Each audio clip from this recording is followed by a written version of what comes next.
Aprendendo com Emmanuel, uma série de reflexões sobre os ensinos de Jesus e de seus emissários.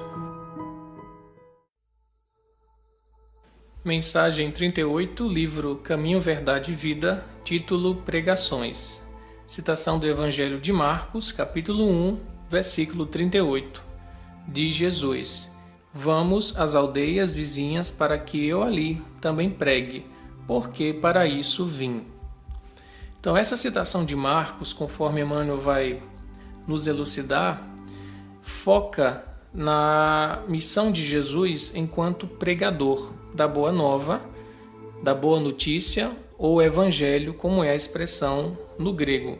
E Emmanuel vai dizer que a pregação, no sentido mais essencial da palavra, quando a gente analisa a vida de Jesus, não se resumia a falar, a proferir discursos, a proferir sentenças morais, a fazer advertências, a fazer censuras àqueles que não viviam a lei, mas sim, em todos os atos da vida, Jesus pregava, Jesus ensinava. E há até um ditado atualmente corrente nas redes sociais que algumas pessoas atribuem a Francisco de Assis, nós não sabemos se é de fato a autoria dele, mas que tem um conteúdo muito significativo. Ele diz o seguinte: pregai o Evangelho a todos, se necessário, usai palavras. Então veja que é interessante realmente a gente perceber que a pregação do Evangelho é a nossa própria vida. E o Chico Xavier dizia isso também: cuida da tua vida, porque ela pode ser o único Evangelho que os outros saberão ler, né? Então não adianta a gente ter uma oratória, ter feito curso de retórica, de argumentação, de falar bonito, de falar bem, se nós não temos uma vivência mínima real dos preceitos de Jesus.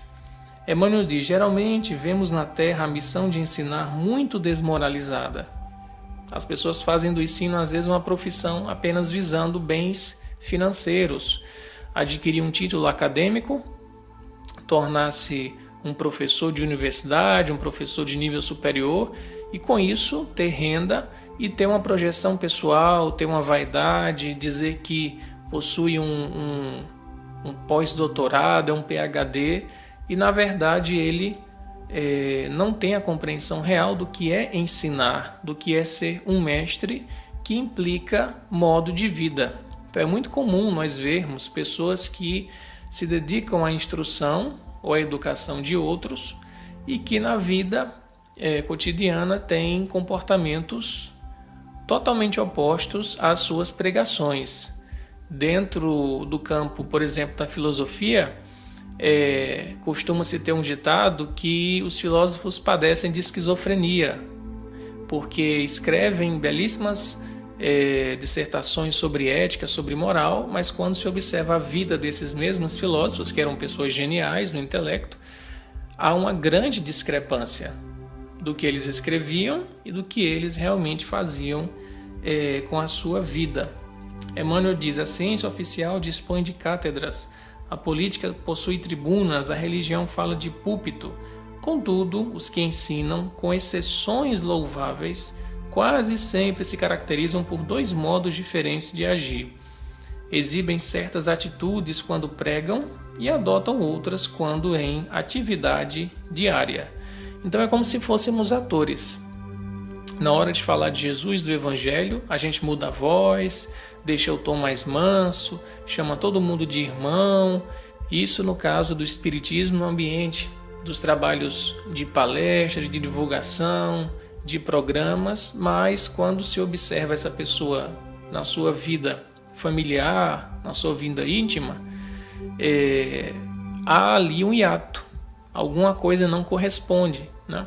E nós pensamos: bom, então o que a gente vai fazer? Não iremos mais fazer palestras, nem divulgação, nem pregação do Evangelho, já que na prática a gente não consegue viver?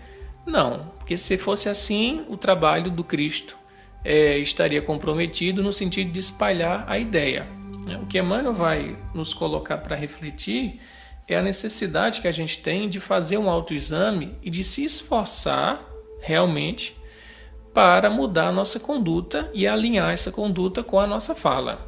O que é que Allan Kardec diz em relação ao verdadeiro espírita? No livro O Evangelho segundo o Espiritismo. O verdadeiro espírita é aquele que se esforça por domar suas más inclinações. Então, se há um esforço verdadeiro, eu já posso me considerar espírita. Eu não preciso mudar o tom da minha voz para uma forma mansa, calma, como se eu estivesse ali num momento de angelização, né? Querendo com isso granjear virtudes. Não é com mudança de tom de voz, não é com a vestimenta de uma personagem santificada que eu vou conseguir impactar as pessoas verdadeiramente. É preciso ter autenticidade, é preciso mostrar quem de fato nós somos, com consciência, claro, de educação, de bons tratos, de ética, de cordialidade, mas sem precisar usar um personagem, porque aí fica muito discrepante. E, inclusive, já ouvimos um ditado real de uma criança espírita que frequentava o centro com seu pai e certa vez comentou: eu queria que meu pai em casa fosse igual como ele é no centro espírita. E a mãe disse: por quê? Porque no centro espírita ele é bom com todo mundo, ele fala educado, ele é compreensivo, e em casa não é nada disso, né? Então, veja, a criança percebia isso. Então, o que Emmanuel vai chamar a atenção é justamente sobre a nossa pregação ser evidenciada na vivência ética e na vivência moral. E ele diz que Jesus misturou palavras e testemunhos vivos desde a primeira manifestação do seu apostolado sublime até a cruz. Então, claro, Jesus é um espírito puro que veio em missão à Terra para nos servir de guia e modelo. E como tal, ele não iria ter esses hiatos ou essas discrepâncias de falar algo e de fazer outra coisa, como a gente escuta dizer também no ditado popular: faça o que eu digo, mas não faça o que eu faço, né? Como Jesus era um espírito puro e foi eleito por Deus para nos servir de modelo e guia, trazendo a mensagem do amor imortal, ele não tinha como falir, porque espírito puro, nível crístico, como a gente aprende em Revelações da Revista Espírita, ele não falha mais mesmo quando está encarnado. E ele é o nosso grande modelo. Quando nós falharmos, o que nós devemos fazer? Sinceramente, admitir o erro, se arrepender e buscar não cair novamente naquele erro. E sermos o mais autêntico possível nas nossas ações e nas nossas pregações. E por fim, Emmanuel vai dizer que Jesus entendia a pregação também nos sacrifícios da vida.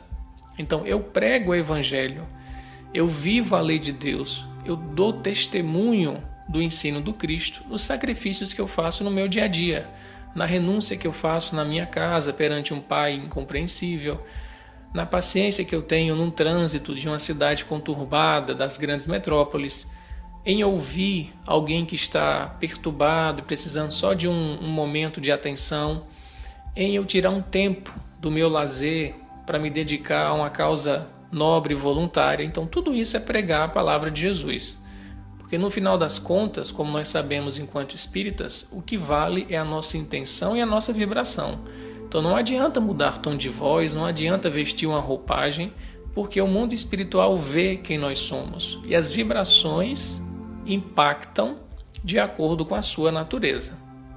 Então que possamos refletir sobre isso e buscar pregar o Evangelho no sentido integral do compromisso com a nossa consciência e com a transformação do nosso modo de vida.